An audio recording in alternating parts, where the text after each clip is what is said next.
Ustaz, gimana ini kita Tanjung Mukhtarin yang nggak ketemu-ketemu? Pasti dia udah tinggal nih sampai puyeng kalau nyari kita gini nih. Antum baca Quran Ustaz? Enggak, belum. Kayaknya kemalaman. Oh ya, next minggu depan ya. Oh, udah 8:30 ya? Emang isanya ini kan agak malam kan? Sebentar ya, nggak apa-apa. Lanjut mungkin. Foto Ustaz, Ustaz.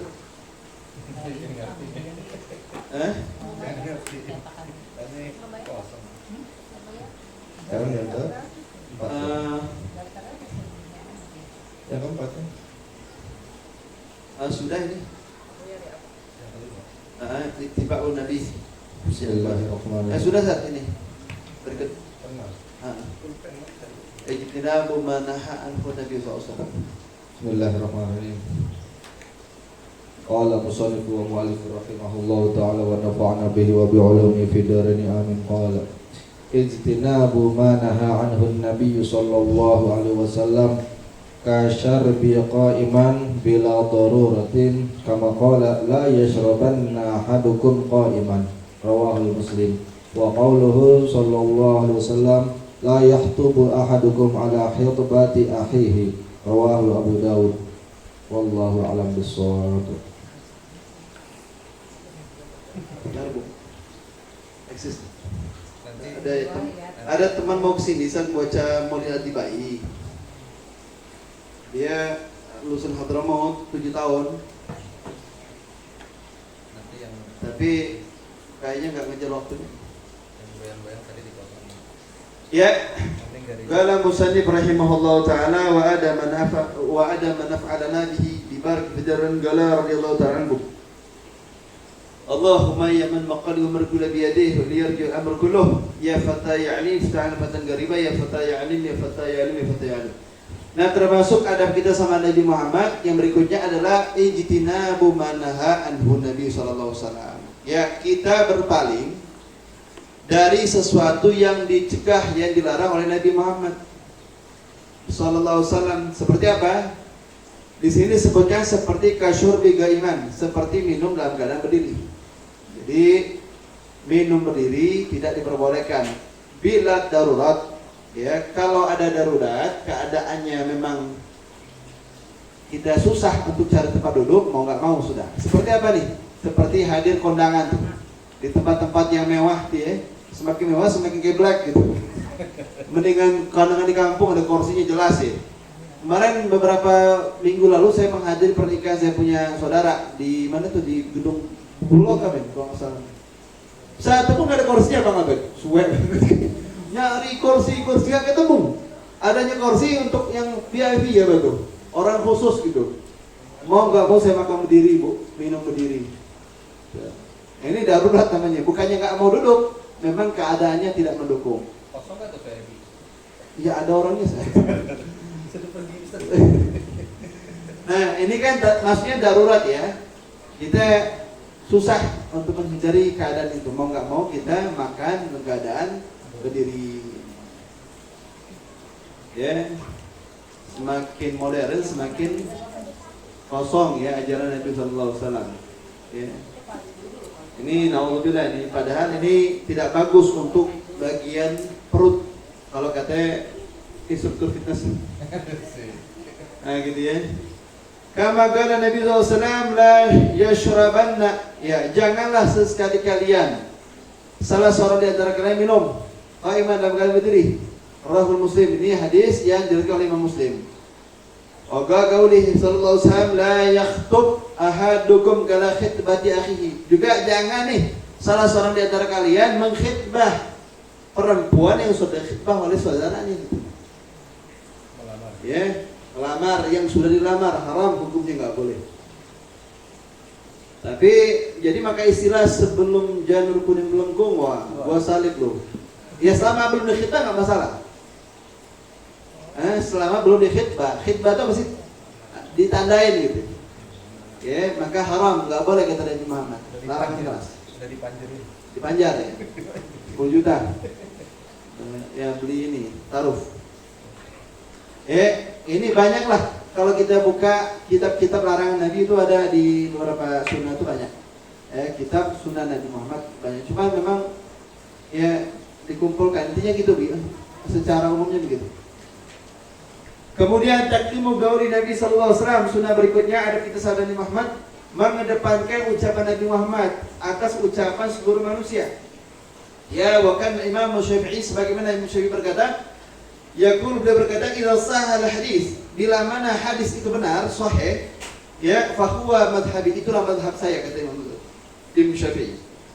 Ya, hadisnya benar, enggak ada ikhtilaf, ya, sahih Muslim, sahih Bukhari itu sumber hadis. Maka itu pegangan Imam Syafi'i, jangan ditentang. Adapun nanti ada kalam-kalam yang membatalkan, ada ijtihad ulama segala macam menentang itu hadis, jangan dibenarkan. Karena ukurannya sahih. Ya. Wa idza sahal hadis, bila mana tu hadis benar sahih ucapan Nabi Muhammad, fadribuhu. Maka apa namanya itu fadrib itu? Bukan, bisa dipukul. Apa namanya itu ya, tinggalkan. Ya, intinya fadrib itu ini nih, daraba dalam bahasa umum mukul. Fadribu ini bukan apa ya, pernah saya dapat maknanya itu. Allahu Akbar. Tolak, ya. Ya, tolak. Talak ya, tolak. Ya sama, maknanya daf'ah, tolak. Berarti kalau tolak angin, Ya. Kalau memang benar-benar sahih, ya. Ya, maknanya apa? Dengan kita menolak semua perkataan maupun dia ulama yang ngomong, kalau bertentang hadis Rasul jangan diambil. Ya kan sekarang itu kan banyak tuh, ya. Iya, dia fanatik sama gurunya. Oh, gurunya benar-benar sahih gitu, tapi perkataan gurunya sampai hadis Nabi kalah gitu, sampai Quran kalah. Namanya kan udah sesat namanya nih. Ya kan? Dia membenarkan perkataan guru ini ketimbang Allah dan Rasulnya. Ini tidak dibenarkan. Ya, meskipun gurunya bentuknya gimana pun, kalau sudah menabrak qaulani, dua hadis, dua perkataan, maka ditolak. Ya, bukannya sul adab, bukan. Ya, karena memang ini bertentangan ikhtilaf atau di luar dari nas yang paling kuat. Kan nas yang paling kuat Quran, hadis, ijma', qiyas. Sisanya enggak ada. Terkecuali ijtihad, ya ranah ijtihad. Ijtihad ini pandangan pikir para ulama. Kang Yam memang dia punya ijtihad, punya pandangan. Ustaz Nasrul punya ijtihad, pandangan. Seandainya ijtihad Ustaz Nasrul kalah sama dibatalkan sama beliau, bukan berarti kita bisa enggak diambil, bisa. Ijtihad baru diambil. Ya, apa nih? Kang Yam punya ijtihad hukum ini, hukum tasbih bid'ah. Ijtihadnya beliau. Ustaz Nasrul berijtihad hukum tasbih mubah, tidak masalah. Lantas kita sebagai orang awam begini, memenangkan ijtihad Ustaz Yarni, ya. Oh, saya pegang beliau, gitu kan? Beliau benar, ini salah. Enggak dibenarkan. Dua-duanya benar. Karena ranah ijtihad. Ijtihad berpendapat. Pendapat ulama. Tidak bisa dibatalkan dengan satu di antaranya, itu ijtihad namanya. Ya. Bisa jadi saya pegang ijtihad beliau, bisa jadi saya tolak. Bukan berarti menyalahkan atau membatalkan, enggak boleh membatalkan ijtihad. Selama itu ranah ulama, yang kelasnya ulama, kaliber ulama, yang paham tadi cabang-cabang ulama, segala fannya, berijtihad silakan aja. Cuma kita yang membatalkan. Kita siapa? Kita bukan ulama. Kita bukan mujtahid, gitu ya. Jadi kalau ijtihad sama ijtihad sama-sama benar. Tergantung kita memegang yang mana. Jelas ya? Seperti gini. Ada ulama berijtihad nih, katanya Abu Jahal, Abu Lahab ini kalau di hari Senin siksanya ini diringankan. Sebab alasan dia girang ketika Rasul lahir, gitu ya. Ini ijtihad Syekh Muhammad Ali kalau nggak salah. Lantas ada beberapa ulama mengatakan tidak, nggak ada, kalau orang sudah diazab dikubur nggak ada keringanan, dengan beberapa hadis yang dijadikan sebagai sandaran, gitu ya. Nah tapi kan ada juga hadis Rasul mengatakan di Sahih Bukhari, Abu Lahab dapat keringanan sebab dia kira kelahiran saya, sama-sama hadis Rasulullah. Lantas ulama berijtihad, hasilnya apa? Satu membenarkan, satu mengatakan ada keringanan sebab lahirnya Rasulullah, satu tidak mengatakan dikasih keringanan. Nah, kita sebagai awam dua-duanya benar. Tinggal yang mana mau kita pegang. Ijtihad, artinya kita nggak boleh menyalahkan. Itu bisa karena ijtihad, betul ya? Nah di sini adalah kita mesti takdim mengedepankan perkataan Nabi SAW di atas perkataan siapapun dia. Ini perkataan yang menabrak keabsahan hadis Rasul, maka jangan dianggap. Terkecuali ada hadis Rasul secara tersirat, tersurat, dia ngambil makna di balik itu, maka diperbolehkan. Contoh seperti ini. Tidak akan tenang hidup seseorang selama dia nggak punya modal, ridho dan yakin.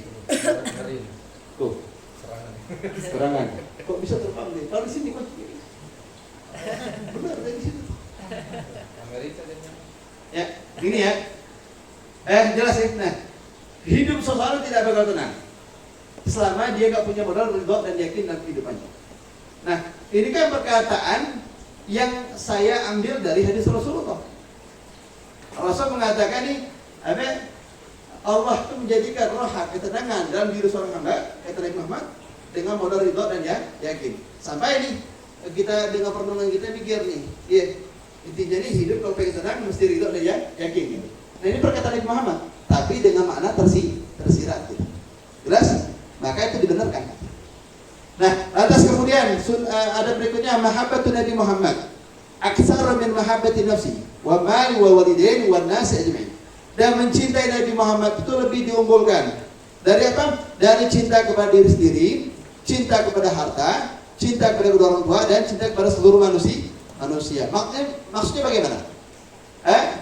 Taqdimu ta'ah, mengedepankan ketaatan kepada Nabi. Bukan berarti menghapus kecintaan kita kepada diri kita, keluarga kita, orang tua kita, semua manusia enggak membatalkan tuh. La ighla mahabbah, tidak menghapus cinta, cuma mengedepankan. Itu makna cinta. Sebagaimana ya kata Rasulullah dalam sebuah hadisnya apa? Ada tuh.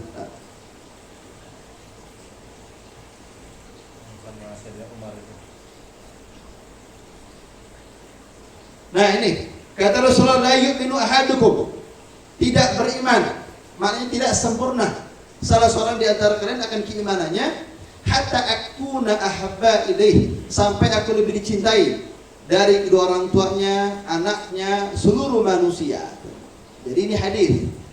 Ya, maksudnya ada takdimu ta'ah, yang mengedepankan ketaatan. Ya. Yang dimana mengedepankan cinta sama Nabi Muhammad itu asas keimanan, dasar keimanan seorang hamba. Lantas inilah yang menjadi dasar kita. Tidak boleh mendahulukan cinta kita kepada selain itu Nabi Muhammad SAW. Ya. Nah, kemudian bagaimana satu permisalan contohnya? Nah, begini, Goblia berat, dia berat, sedangkan ini sudah Nabi Muhammad. Nah, bentuk takdim doa sama Nabi Muhammad, kita lebih rela capek semata-mata untuk sunnah Nabi Muhammad. Begitu, gambarnya begitu. Nah, kalau kita malas, tanda kita lebih sayang kepada nafsu kita, meninggalkan taat pada Nabi Muhammad SAW. Nah, ketika ditimbang nih sunnah sama rasa malas kita, mana yang kita dahulukan? Kalau kita dahulukan rasa malas, maka kita nggak taat sama Nabi Muhammad, nggak cinta sama Nabi Muhammad SAW. Ini Rasulullah nyuruh kita suspek nih. Fitness berat, capek, lelah, sih kau makan gitu. Tapi karena mengitibat sama Nabi Muhammad, nggak mau buncit kan gitu, mau nggak mau fitness kan gitu ya, push up sehari 20 kali itu oren tuh ya, squat dia setiap pagi gitu. Tapi nggak gol-gol juga. Ya, tapi sudah ittiba, ya, udah upaya, kayak gitu. Udah menjadikan Nabi sebagai contoh kan gitu. Kalau Ciburi kan cakep nih, tanpa skut udah ini ya. Kan gitu ya. Nah, jelas ya. Nah, seperti apa nih? Seperti ucapin salam ketika ketemu orang. Sunnah Nabi Muhammad. Ya memang kalau kita lagi gede sama orang susah betul. Kalau lagi kesel sama orang nih, mampu nggak ucapin salam? Susah. Gue kan ribut nih sama orang barusan kan gitu. Ribut kecil, ya bumbu kehidupan kan gitu ya. Oh, ini pulang masjid, buka pintu gitu. Aneh. Nggak mau ucapin salam. Kenapa? lagi gondok kan gitu. Nah, kan gitu. Nah, tapi kalau bisa kita praktekkan, meskipun kita kesel, gedek, tetap takdim ta'ah Nabi Muhammad, mengedepankan sunnah. Tanda kita cinta mahabbatu Nabi aktsar min walid. Ketimbang diri sendiri, kita binafsi yang kita. Nah, apalagi seperti nolong orang yang minta tolong sama kita. Oh, tadi kejadian Bu, ada yang sering ke rumah. Namanya si Fulan ya. Ini orang agak-agak kurang, bukan ahli Bang. Dia sudah mondok. Ada agak-agak kurang, kalau ke rumah suka bawa pisau. Oh Ustaz, biasa begitu ya. Nah, tapi dia nggak ngancam, tapi yang lain diancam semua. Nah, tadi barusan siang-siang tadi, ya, pas habis makan di luar, jalan pulang. Yang biasa minta duit datang ke anak, tapi ternyata bukan menghampiri anak. Dia lari sambil pegang pisau karpet. Enggak lama kemudian ada apa namanya itu ya? Ada tentara, ada apa tuh? Babinsa deh. Babinsa, RT, kemudian RW ngejar. Ada nggak tadi Pak Ustadz Kurnia? Emang kenapa? Dia tadi habis menjuk ponakannya. Ada upaya untuk memperkosa, mengancam pakai pisau karpet itu. Sudah terjadi. Ponakan ngadu. Oh, dia pantas dikabur hingga satu itu penuh warga saya mencari itu Kurnia. Itu bawa pisau. Nah, kemudian dia lari ke belakang, dekat rumah tuh, ke belakang masjid sana. Tapi aneh mikir di situ, ya, memang lagi kurang, emang lagi nggak sehat, nggak normal, memang lagi nggak normal. Nah, pas aneh mau keluar nih, aneh lihat anak kecil ngumpul. Tadi ada nggak punya? Ada pusat di belakang tuh. Nah, ini rencana mau ngasih tahu tuh ke yang lain. Tangkap tukurnya di belakang kan gitu ya. Ada kasihan kalau ditangkap pasti digebukin sama masa. Ini diam aja. Ya artinya kita juga kasihan Bu. Ya, meskipun dia lagi sakit, ini bapak perempuan udah membabi buta, udah pegang pisau mau ngebunuh. Ini kalau saya kasih tahu nih, tukurnya di belakang, wah habis itu. Sampai sekarang tuh belum ketemu tukurnya, ngumpet kayaknya di kali, nggak keluar dia. Tapi dia tahu tempatnya, karena si anak-anak di depan rumah tadi itu mereka nggak tahu tuh kasus di depan AMD. Tapi mereka tahu, ya Pak Ustadz tukurnya di sini, di belakang di posisinya. Nah, aneh tahu, aneh nggak ngasih tahu ke mana ke tentara Babinsa tadi ke RT setempat tadi nggak. Kenapa? Kalau aneh kasih tahu, pasti ditangkap, digebukin. Ya syukur kalau masih hidup. Nah, anaknya ya siapa yang nggak kesel anaknya digituin, diancam pakai kartel sampai ada upaya memperkosa. Na'udzubillah min dzalik. Nah, tadi aneh nggak ada niat untuk ngasih tahu ke masyarakat. Kalau nggak tadi ya bisa bahaya. Termasuk ya tuh nyelamatin jiwa seseorang. Nah, atau juga ini termasuk taat sama Nabi Muhammad ada menggabungkan, mempersahabatkan dua lagi berseteru dengan modal bohong boleh juga. Bang Abad sama Nasrul, musuhan, umpama. Aneh pihak ketiga nih, ya aneh bohong boleh nggak? Boleh Bang. Nasrul rindu sama antum, masya Allah dia kangen dengan dulu gitu kan. Padahal nggak. Anda datang antum, Bang, Nasrul rindu sama antum. Nah aneh bohong kan? Boleh. Itu takdim Nabi Muhammad. Menunjukkan taat sama Nabi Muhammad, ya. Menggabungkan, mengislah dua sahabat, ya. Meskipun bohong, itu juga takdim apa? Banyak lah ya contoh-contohnya. Nah, jelas. Atau begini, berbagi harta, ya, berbagi harta sekemampuan kita, ya. Nafsu kita nggak mau berbagi, gitu ya. Tapi kalau memang cinta pada Nabi Muhammad, Nabi senang membagi orang. Nabi suka membagi orang. Nah, juga termasuk tadi muta'ah Nabi Muhammad. Nah, itu ya. Kemudian di sini dikatakan wa tazimuhu qala Allah Ta'ala qul ya la as'aluka alaihim ajra illa mawaddah fil qurba. Ini termasuk diantara juga cinta kita sama Nabi Muhammad adalah mengagungkan mereka, keluarga Nabi Muhammad, ahli bait. Sebagai Allah katakan, ya Rasulullah, qul katakanlah kepada umatmu, la as'aluhum, aku tidak minta ya dari kalian upah, melainkan agar mereka cinta kepada ahli bait Rasulullah, qurba. Nah, juga cinta sama Nabi Muhammad. Ini Habib Abdullah nggak ada datang, jadi apa ya, kita nggak ada peluang untuk cinta sama keluarga Nabi Muhammad SAW. Ya. Gitu ya.